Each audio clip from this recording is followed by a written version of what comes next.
இந்த வீடியோவில் நான் எப்படி என்னோடய ஃபர்ஸ்ட் இயரை அரியரே இல்லாமல் நான் வந்து கிளியர் பண்ணேன் அப்படிங்கிற டிப்ஸ் தான் அவங்க கூட ஷேர் பண்ண போகிறேன். இப்போ நிறைய பேர் வந்து இன்ஜினியரிங் தான் எடுத்திருக்கீங்க. ஸோ ஃபர்ஸ்ட் இயரில் உங்களுக்கு வந்து நான் வந்து என்ன பண்ணேன்னா லேட்டாக தான் எனக்கு தெரிஞ்சிச்சு. இதெல்லாம் நம்ம ஸ்டார்டிங்கில் ஃபஸ்ட் டேலேருந்தே பண்ணியிருக்கலாமே அப்படின்னு தோன்ற விஷயங்களை நான் உங்க கூட ஷேர் பண்ணிக்கிறேன். பிகாஸ் இப்போ தான் இன்ஜினியரிங் வந்து ஸ்டார்ட் ஆகி நிறைய பேர் வந்து படிக்கிறீங்க. ஸோ இப்போ இந்த வீடியோ பார்த்தீங்கன்னா உங்களுக்கு யூஸ்ஃபுல்லாக இருக்கும். ஸோ ஃபுல்லாக பாருங்கள், ஸ்கிப் பண்ணாமல் பாருங்கள். நான் எல்லாமே வந்து கிளியராக எக்ஸ்பிளைன் பண்ணியிருப்பேன். இப்போ வந்து நீங்கள் ஜாலியாக நம்ம லைஃபு செட்டிலு காலேஜு அப்படியே நல்லா என்ஜாய் பண்ணிகிட்டே இருக்கலாம் அப்படின்னு மட்டும் நினச்சிடாதீங்க. ஏன்னா இப்போ மோஸ்ட்டாக எல்லா இன்ஜினியரிங் காலேஜுமே ஒரு கேவலமான ரூல்ஸ் வச்சுட்டு தான் இருப்பாங்க. அதை வந்து நம்ம ஃபாலோ பண்ணி தான் ஆகணும். ஸோ என்ஜாய் பண்ணுறத வந்து கொஞ்சம் தள்ளி வச்சுட்டு நம்ம நல்லா ஃபோக்கஸிங் ஸ்டடீஸில் வந்து ஃபோக்கஸ் பண்ண வந்து ஸ்டார்ட் பண்ணணும். அப்போ தான் நம்ம வந்து அரியர் இல்லாமல் கிளியர் பண்ண முடியும். இப்போ நம்ம ஃபர்ஸ்ட் இயர்லேயே அரியர் போட்டோன்னா செகண்ட் இயர் தேர்ட் இயர்லலாம் வந்து நமக்கு வந்து சப்ஜெக்ட்ஸ் வந்து குறையும்னு சொன்னாங்கன்னா அது பொய், குறையாது. அப்படியே தான் இருக்கும். நமக்கு 1, 2 வேணால் குறையும். பட் அதுவே ரொம்ப கஷ்டமாக இருக்கும். இப்போ ஃபர்ஸ்ட் இயரில் ஒரு 6 மாதம் ஒரு செம்மில் ஃபுல்லாக அதை நம்ம படிக்கிறோம். டெஸ்ட் எழுதி அதிலேயே கிளியர் பண்ண முடியாதது.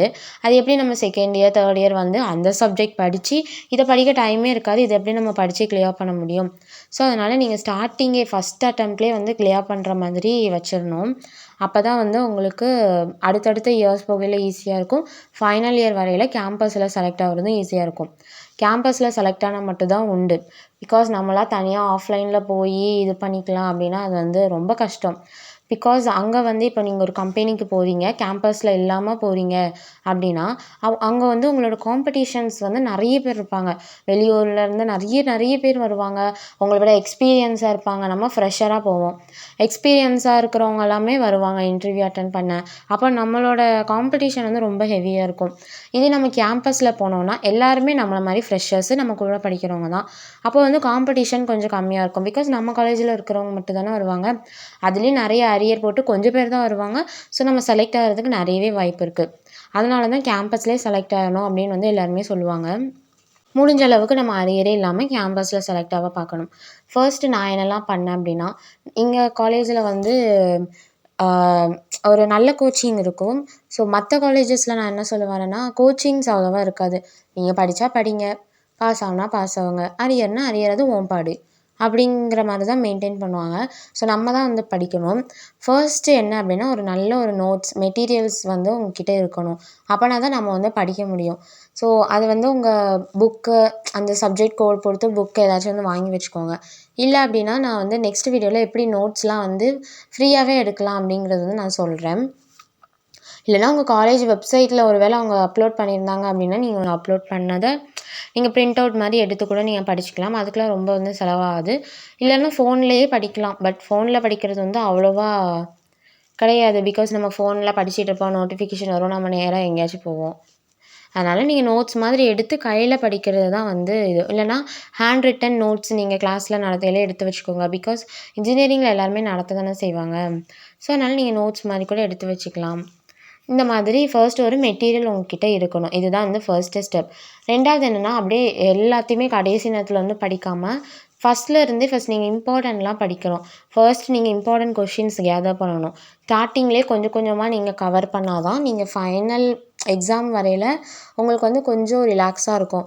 ஆனால் நான் எப்படி பண்ணேன்னா, ஓரளவுக்கு கவர் பண்ணியிருப்போம். 1, 2 கொஸ்டின்ஸ் இம்பார்ட்டன்ட் கொஸ்டின்ஸ்லாம் கவர் பண்ணியிருப்போம் ஸ்டார்டிங்லேயே.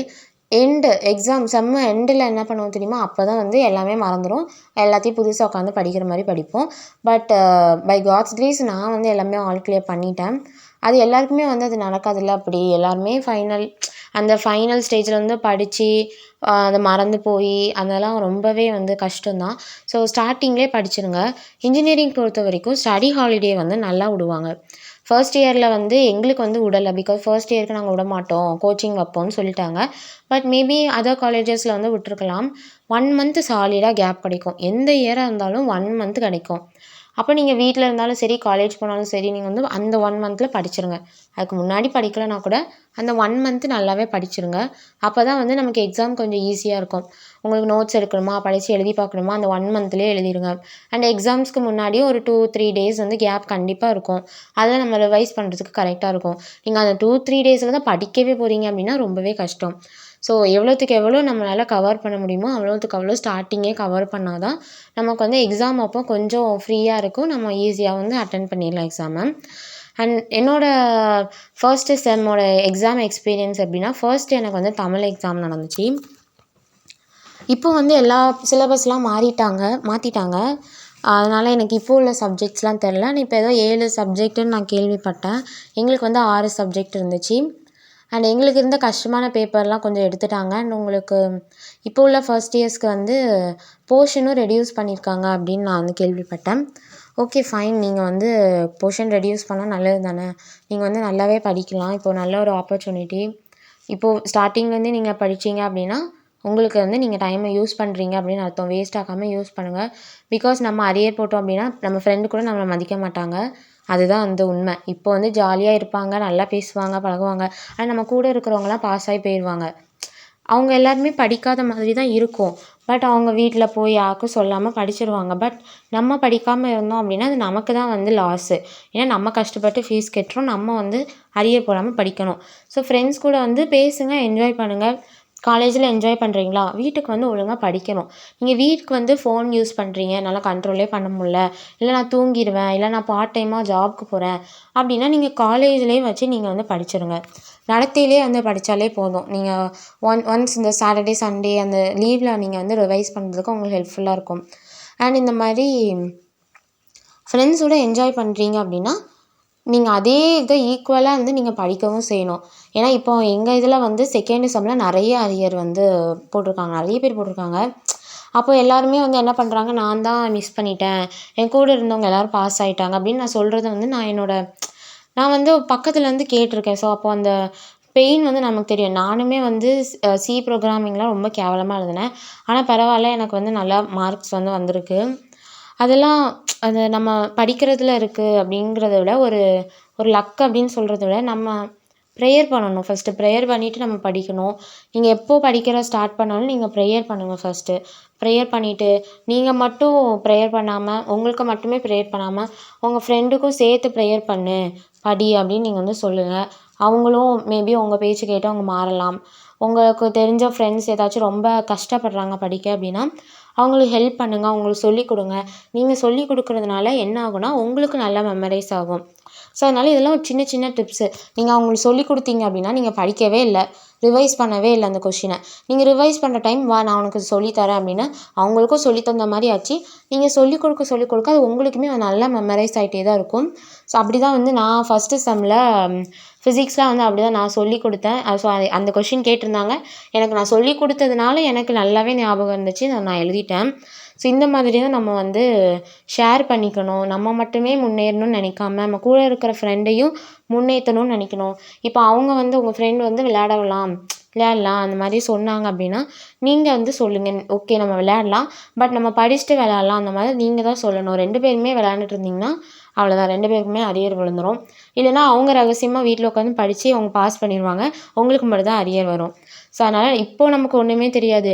அந்த ரிசல்ட் வரையில் அரியர் அப்படின்னு பார்க்கையில தான் நமக்கு தெரியும்.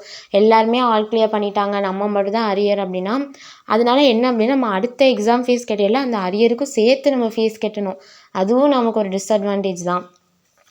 அது நீங்கள் கிளியரே பண்ணல அப்படின்னா செகண்ட் இயர் தேர்ட் இயர் ஒரு செம்முக்குமே நீங்கள் எக்ஸாம் ஃபீஸ் கட்டையில் அதுக்கும் சேர்த்து நீங்கள் கட்டிகிட்டே தான் இருக்கணும். நீங்கள் இதை படிப்பீங்களா இல்லை அதை படிப்பீங்களா? அரியர் எக்ஸாம்லாம் தனியாக உங்களுக்கு ஒரு நாள் கொடுத்து 1 மந்த் படிக்கலாம் டைம் தர மாட்டாங்க. செகண்ட் இயர் படிக்கிங்க அப்படின்னா காலையில் உங்களுக்கு எக்ஸாம்னா மத்தியானம் உங்களுக்கு அரியர் எக்ஸாம் நடக்கும். அப்போ நீங்கள் என்ன பண்ணுவீங்க, மெயின் எக்ஸாம் செகண்ட் இயர் அதை படிப்பீங்களா இல்லை அரியருக்கு உட்காந்து படிப்பீங்களா? ஸோ இதெல்லாமே நீங்கள் யோசித்து நீங்கள் வந்து படிக்கணும்.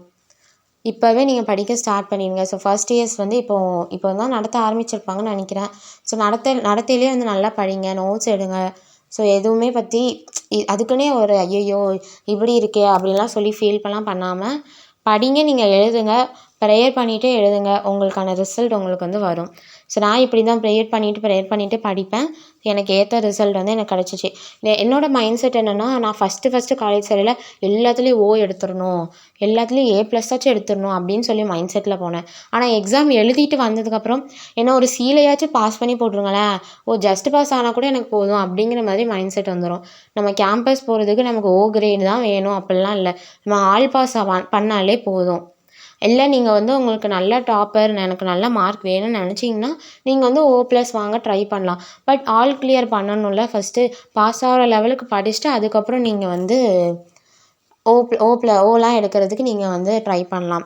பாஸ் பண்ணுறதுக்கு என்ன பண்ணணும்னா, இப்போ உங்களுக்கு 5 யூனிட் இருக்குது அப்படின்னா நீங்கள் அதில் 3 யூனிட் நீங்கள் நல்லா படிச்சிட்டிங்கனாலே போதும், பாஸ் ஆகிடலாம். பாஸ் பண்ண ஈஸியான வழி நிறையவே இருக்குது. நீங்கள் அதை போட்டுலாம் ஒரி பண்ணிக்க வேண்டாம், நல்லா படிங்க. எல்லாத்தையுமே வந்து இந்த வீடியோவில் சொல்ல முடியாது, ஏன்னா இது இப்போவே வந்து 10 நிமிஷத்தை தாண்டி போயிட்டுருக்கு. இந்த வீடியோ ரெஸ்பான்ஸ் பார்த்துட்டு நான் உங்களுக்கு வந்து அடுத்து வந்து வீடியோ போடுறேன். உங்களுக்கு வேணும் அப்படின்னா நீங்கள் கமெண்ட்டில் சொல்லுங்கள். நான் என்னோடய ஃபஸ்ட் இயர் லைஃப் ஜேர்னி எல்லாமே சொல்கிறேன். ஓகே, நல்லா படிங்க. ஃபஸ்ட் இயர்ஸ் எந்த இயராக இருந்தாலும் சரி நல்லா படிங்க. All the best of luck.